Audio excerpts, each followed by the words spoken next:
BBOR, Black Box Online Radio, coming to you from West Virginia. Well, today we have a Q&A session. Back on this channel, we used to do something called the weekly Q&A, where we would read off your questions and comments and have a little bit of a discussion. We don't do those weekly anymore, but there have been some that I've been meaning to get to. So we might have a couple of those coming up right before the new year, and it is December 26th, the day right after Christmas. Happy Kwanzaa, everybody. As well as Boxing Day to our anyone who celebrates that. But what I would say is that today we're going to be talking about the Zodiac Killer, very specifically the Thomas Henry Horan theory, the Great Zodiac Killer Hoax. And if I can just sort of put this into one or two sentences before we get into reading some of your questions and comments about this, what I would say is the Thomas Horan hoax, and we've covered it on this channel before, seems to go as that there were a series of murders that were committed in 1968 and 1969, and an individual named Hal Snook went to very great efforts to make it seem like these murders were the work of one person. But in reality, these were actually the work of many different individuals who were involved with committing the murders that we attribute to the Zodiac Killer. If you think that's an oversimplification, I'm sure, but I mean, we did kind of an introductory piece on this one. Maybe I'll post a link to that in the description box. Otherwise, just saying, let's read some questions and comments about this possibility of the Great Zodiac Killer hoax. Coming to us from Russell Cook. This has been a theory I've been interested in recently. It seems just as plausible as the 1,000 others out there. I heard a new one that the Golden State Killer was also the Zodiac. Also interesting. You know, it's like somebody left a similar comment once on one of the Zodiac Killer uploads on this channel when they were saying that almost anything makes sense in the Zodiac case. There are just lots of abnormalities. And I do have to say, though, after we've talked about a handful of serial killer cases on this channel, most serial killers seem to be sexually motivated.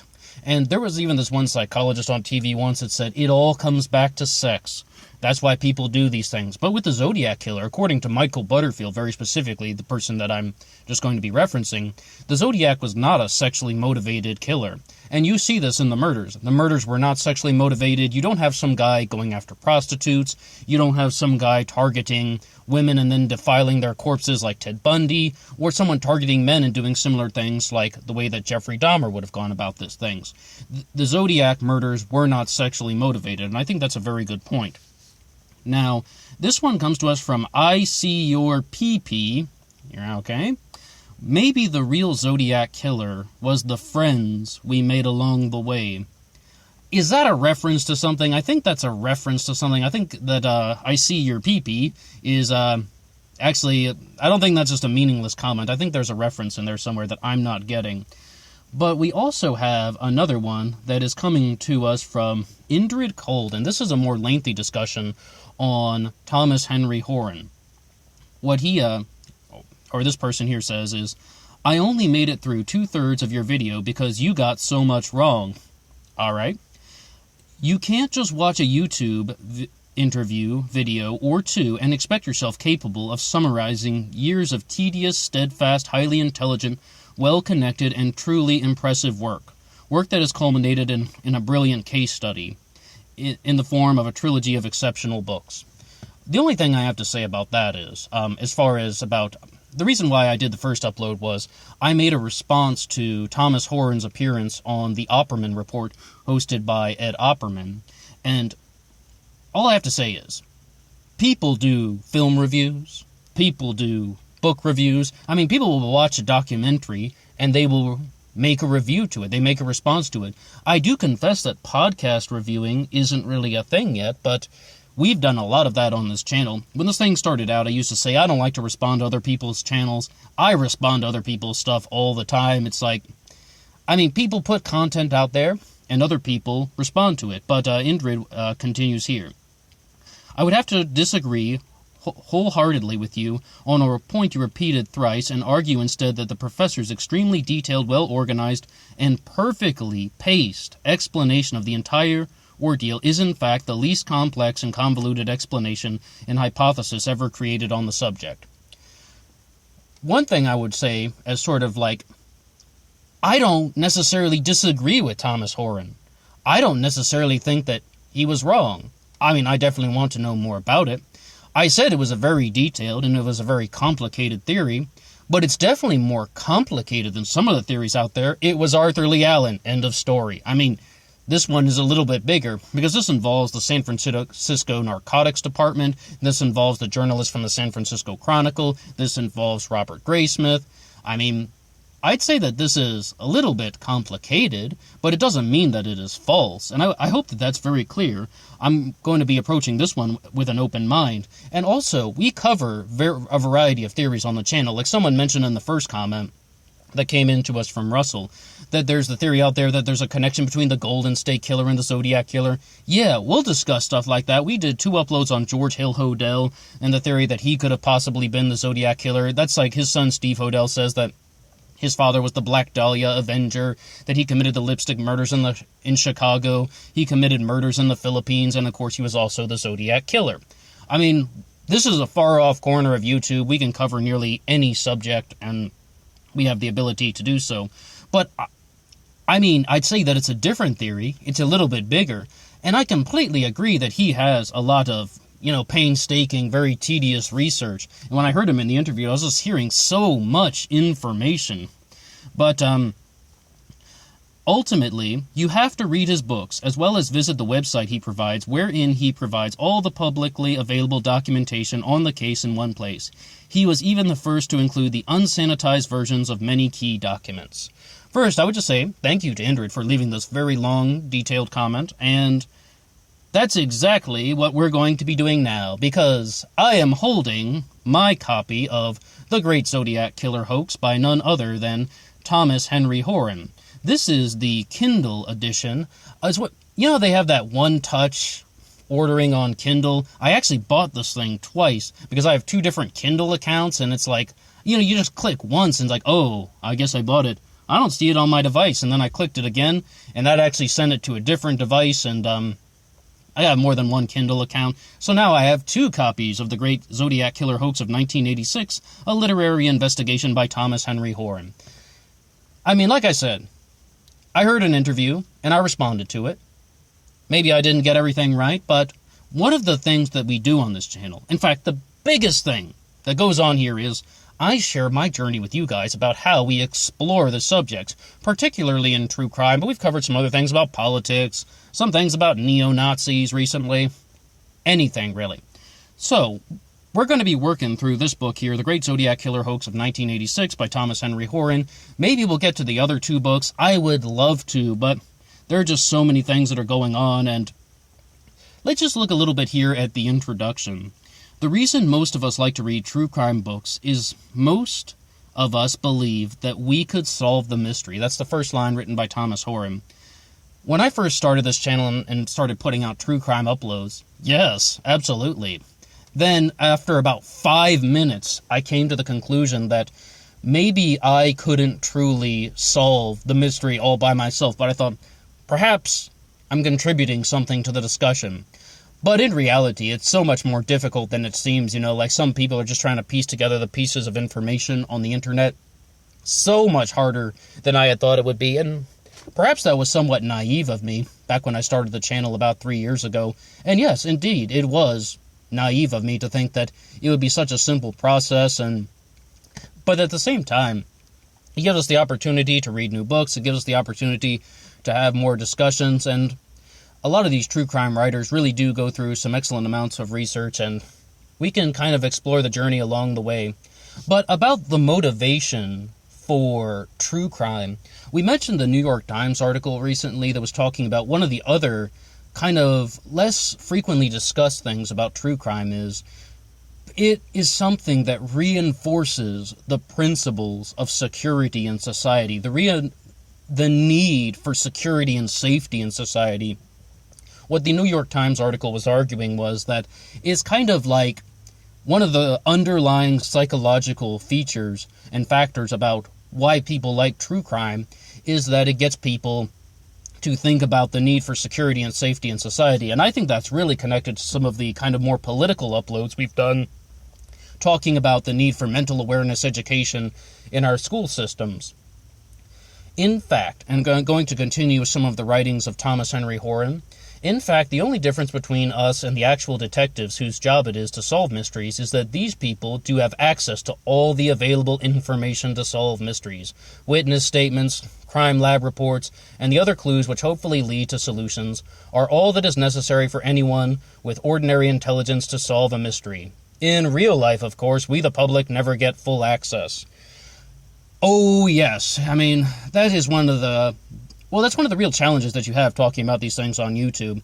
And I would really just cite my uploads on the disappearance of Brandon Lawson very easily. I mean, a lot of people can look at a case like that and it's like, here's what I think happened.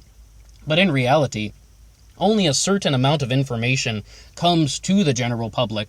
Or even worse, perhaps there's more information out there. But at the same time, it's like, it's difficult for you to find it, or maybe you start jumping to conclusions before you've encountered this piece of information, or you've encountered this very valuable insight from somebody, or somebody who has a first-hand connection is involved in an interview, or they made something public that you didn't get to because you were so busy with your tunnel vision getting pulled into just one theory and thinking it over and over again when you could have been connecting with different pieces of information. The Zodiac Killer is the exact same thing. But Thomas Horan talks here about witness statements. Witness statements are horribly unreliable. Someone left a comment on one of the uploads we did about the disappearance of Joan Risch, just saying that witness statements are horribly unreliable. People aren't always sure what they have seen. And the same is true with that of the Zodiac Killer. Look at the case of Paul Stine. Look at the Paul Stine incident in Presidio Heights, October 11th, 1969. You had the person murder Paul Stine, and that person was seen by multiple people. People are just giving different descriptions. Well, maybe he was about 5'8" and 170 pounds. No, he was 6'2" and 200 pounds. It's like, people saw the same person, and they're giving incredibly different descriptions. And I think that's just something that we're dealing with all throughout the Zodiac Killer mystery. The eyewitness testimony for recalling very, very precise information is somewhat difficult. And hopefully we're going to be getting some possibilities from this in this book that is going to shed a little bit more insight. Now, when we are going to be talking about Thomas Horan, and I know, maybe I did jump into the first upload prematurely, but if I recall, one of the things that he said in that interview with Ed Opperman, it was that he had multiple handwriting experts examine the Zodiac letters, and he attributes them to being written to an individual named Hal Snook, S-N-O-O-K. And what he says about that is that the handwriting expert confirmed 24 of the 26 letters of the English alphabet being attributed to Hal Snook. Hal Snook as the writer of the letters. And that doesn't mean that 26 of them were not written by him. It just means that they couldn't confirm it. That's a big thing that we encounter in true crime. It doesn't mean that it was impossible. It's just a little bit unconfirmed. I really can't wait to hear those discussions on the handwriting analysis. Okay, and to continue on with our discussion here, there is only one case in the history of true crime in which we, the readers, do have access to all of the witness statements, all of the crime lab reports, and all of the other clues available to solve the mystery. And that is the mystery of the so-called Zodiac Killer case. Well, maybe so, but there is a lot of it. I mean, what are we dealing with, 1,500 suspects? Most true crime authors rely on trial transcripts and personal interviews with witnesses, law enforcement personnel, and after a case has been solved. But not all of the available evidence is presented in most trials. Only the evidence which the prosecution and the defense believe is usual to their respective cases. Okay, so in short what he's saying, they can, exclude certain pieces of evidence. The O.J. Simpson case was full of that. Marsha Clark and Chris Darden and all that, excluding certain pieces of evidence. True crime authors try to fill in the gaps by directly interviewing witnesses, police officers, and others connected to the case. The flaws inherent in this type of investigation are well known to most of the readers and true crime books and need not be reviewed here. One author calling himself Robert Graysmith, published a book in which he claimed was based on the actual law enforcement agency files pertaining to Northern California's unsolved Zodiac Killer case. Oh, if you're going to tear Robert Graysmith a new asshole, I'm waiting for it. This best-selling book was so convincing that some police officers assigned to various murders ascribed to the Zodiac Killer have admitted publicly that they rely on it. As far as that goes, that's not unheard of. I mean, law enforcement does look to true crime authors. I mean, the first case that comes to mind is the murder of Maria Ridulph back in the 1950s, and there were two books that really came out about that one called Footprints in the Snow and Piggyback by Jeffrey Dean Doty.